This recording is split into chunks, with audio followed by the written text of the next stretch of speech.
Good morning dear student, I am Falguni Pareek from Aditya career institute. आज की class में हम हेनरी फ्योल का नेक्स्ट पॉइंट पढ़ेंगे, रेम्यूनरेशन। इससे पहले हम 6 पॉइंट पढ़कर आ चुके हैं।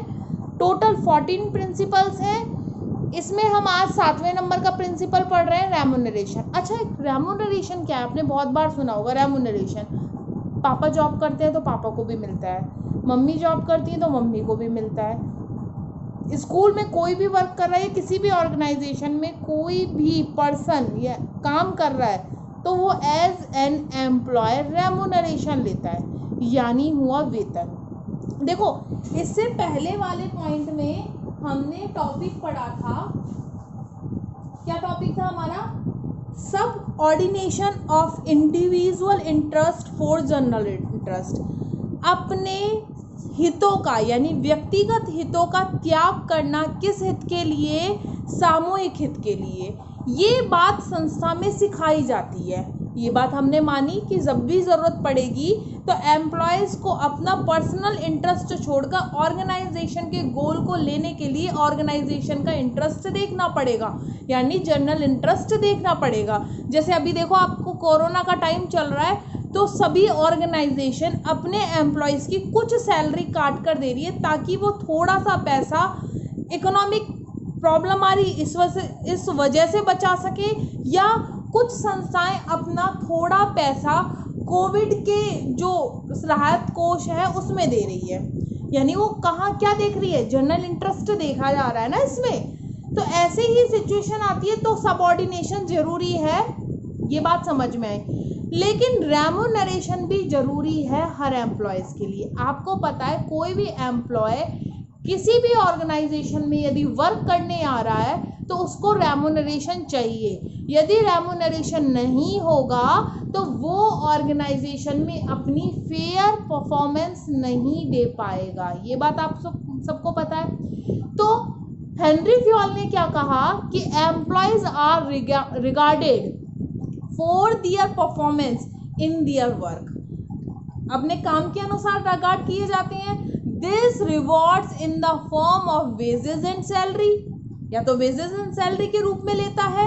Various type of financial motivation या नॉन फाइनेंशियल मोटिवेशन। देखो, फाइनेंशियल मोटिवेशन तो आपको पता चल रहा है कैसा, आपको सैलरी दी जा रही है, वेजेस दी जा रही है, किसी भी रूप में आपको मनी दी जा रही है, पैसा दिया जा रहा है। नॉन फाइनेंशियल मोटिवेशन कि कभी कभी आपको आपके अच्छे वर्क की परफॉर्मेंस के लिए रिवॉर्ड दिया जा रहा है, आपको सम्मानित किया जा रहा है, तो ये वाले मोटिवेशन भी रेम्यूनरेशन में काउंट किए जाते हैं। या फाइनेंशियली मोटिवेशन में आपने अच्छा वर्क किया तो आपको कमीशन दे दिया, या एक्स्ट्रा प्रोडक्शन करने पर आपको एक्स्ट्रा रेम्यूनरेशन दिया, तो this is count as an remuneration. Clear? Remuneration के बारे में हमने पढ़ा। अब पढ़ते हैं, हमारा नेक्स्ट पॉइंट है सेंट्रलाइजेशन। क्या होता है सेंट्रलाइजेशन?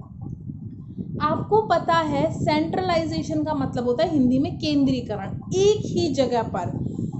और एक पॉइंट होता है डिसेंट्रलाइजेशन, जिसका मतलब होता है विकेंद्रीयकरण।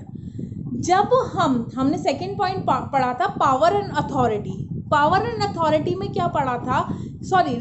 Authority and responsibility. अथॉरिटी का मतलब यहाँ पर एक तरह से पावर देना। जब आप किसी पर्सन को रिस्पॉन्सिबिलिटी दे रहे हो तो उस काम को करने के लिए उसको क्या दो? अथॉरिटी दो, यानी पावर दो, ताकि वो उस काम को बेहतर तरीके से कर पाए। यानी आपने उसको पावर दी। कोई भी मैनेजर हुआ या डायरेक्टर हुआ, सीईओ हुआ, यानी टॉप लेवल के जो व्यक्ति हुए, वो अपने सबऑर्डिनेट्स मिडिल लेवल, और मिडिल लेवल के पर्सन्स अपने लोअर लेवल यानी एम्प्लॉयज़ को पावर दे रहे हैं, पावर डेलीगेट कर रहे हैं। किस चीज़ के लिए कर रहे हैं? ताकि वो अपनी परफॉर्मेंस को, अपनी जो रिस्पॉन्सिबिलिटीज़ हैं उनको प्रॉपरली पूरा कर पाएँ। तो ये हमारा सेंट्रलाइजेशन कहलाता है।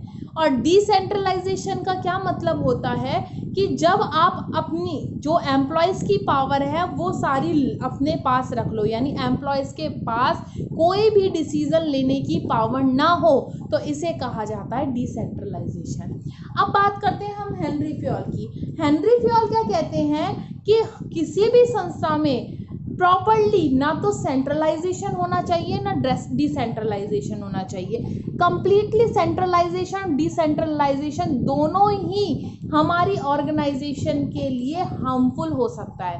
It is depend on the volume and size of the organisation, यानी किस पे डिपेंड करता है, ये संस्था की साइज और वॉल्यूम पे डिपेंड करता है। हेनरी फ्योल क्या कहते हैं, यदि संस्था का साइज बड़ा है यानी बड़ी संस्था है तो आप अपने पावर को डिसेंट्रलाइज कर दो। क्यों कर दो, क्योंकि कोई भी एक पर्सन पूरी संस्था के काम को नहीं संभाल पाएगा। और सेंट्रलाइज कब कर लो आप, यदि आपकी ऑर्गेनाइजेशन छोटी है जहाँ पर 4, 5 या 10 वर्कर्स परफॉर्मेंस दे रहे हैं, तो इस सिचुएशन में आप अपनी संस्था का सेंट्रलाइजेशन कर लो, यानी पावर को सेंट्रलाइज कर लो। देखो इसमें क्या लिखा गया है, मैनेजमेंट एंड अथॉरिटी, एमजीटी का मतलब है मैनेजमेंट। मैं नेक्स्ट टाइम से कंप्लीट मैनेजमेंट ना लिखकर एमजीटी के लिखूंगी शॉर्ट फॉर्म में। Management and authority for decision making process must be properly and balanced in an organization. This depend on the volume and the size of an organization. Centralization implies their concentration of decision making authority to all management share of authority for the decision making process with lower levels, यानी नीचे के स्तर के लोगों को क्या देना, अपने काम करने के लिए पावर डेलीगेट करना, इसका मतलब होता है हमारा डिसेंट्रलाइजेशन। क्लियर है। हमने कितने टॉपिक्स पढ़े हैं अभी तक, 8 टॉपिक्स पढ़ लिए, जिसमें हमने सबसे फर्स्ट कौन सा पढ़ा था, अथॉरिटी एंड रिस्पॉन्सिबिलिटी पढ़ लिया हमने। सेकेंड पॉइंट फर्स्ट पढ़ा था हमने division of work, second authority and responsibility, third discipline, fourth unity of command, fifth unity of direction, next subordination का मतलब है अपने हितों का त्याग करना, subordination of individual interest for journal interest, remuneration पढ़ा हमने और सेंट्रलाइजेशन। नेक्स्ट क्लास में हम scalar chain, order, equity, stability of tenure of personal, inspiration और स्पिरिट ऑफ क्रॉप्स का मतलब होता है सहयोग की भावना, इन सारे टॉपिक को डिस्कस करेंगे कल की क्लास में। आज की क्लास में आपके लिए इतना ही रहेगा। Thank you.